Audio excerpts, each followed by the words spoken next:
과거에는 아시다시피 택시, 버스, 전세버스 등 이제 여객운수 사업, 그리고 화물차, 우리 노란 번호판 중에 화물을 나르는 화물운수 사업, 이렇게 두 가지로 크게 나눠서 운수사업법이 마련되어 있었습니다.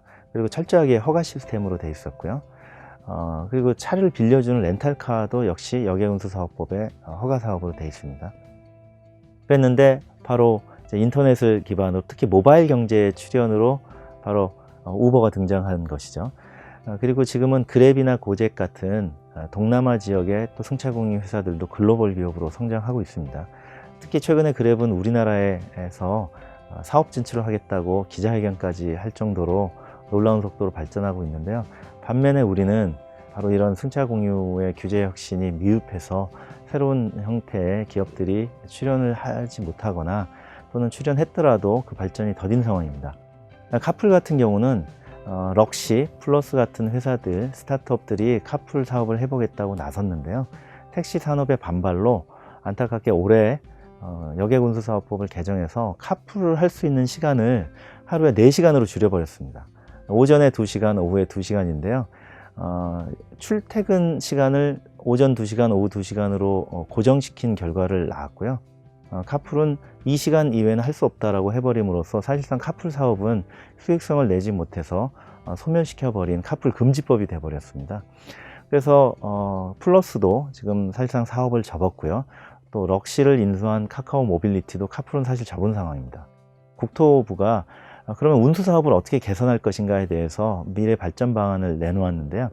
바로 여객운수 사업 개편 방안입니다.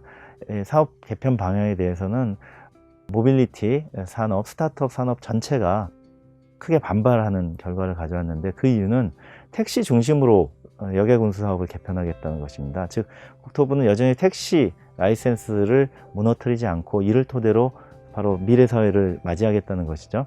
그래서 스타트업들이 플랫폼으로 여객운수 사업을 하고 싶다면, 즉 여객운수 중개 사업을 하고 싶다면 택시 라이센스를 받아라 라는 것입니다.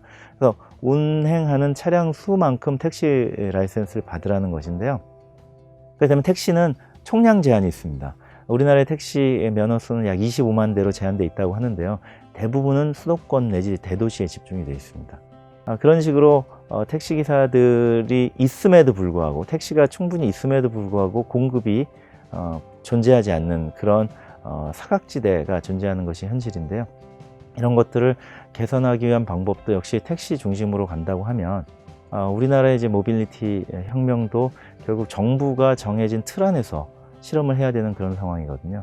사실 이런 것들은 글로벌하게는 굉장히 바람직하지 않은 상황이고, 우버와 고잭 그리고 그랩이 전 세계의 시장, 그리고 중국은 디디 출신이 있습니다.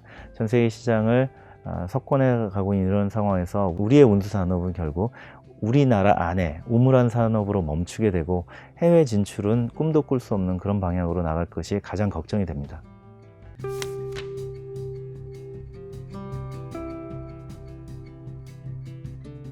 이런 때 정부가 할 일은 지금처럼 중립이라는 미명하에 전통사업을 사실상 보호하는 역할을 해서는 안 되고, 실질적인 중립을 취해서 새로운 신산업도 실험을 해볼 수 있게 하는 그러한 공간을 열어주는 것이 정부가 할 일이라고 생각합니다.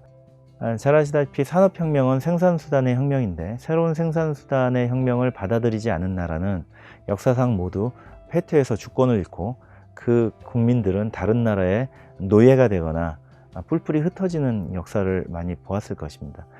마찬가지로 현대사회에 있어서 물리적으로 침략을 받지 않더라도 경제 자립이 무너지고 나면 경제 주권을 잃게 되고, 그럼 결국 국가 주권에도 영향을 미치게 되는 것이거든요.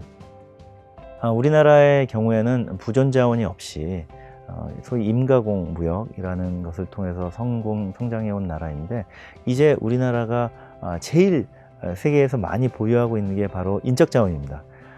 휴먼 리소스를 통한 새로운 서비스업으로의 진출을 활발히 해야 되는데, 이러한 서비스업이 바로 플랫폼 사업과 만나면 공유경제로 변모하게 됩니다.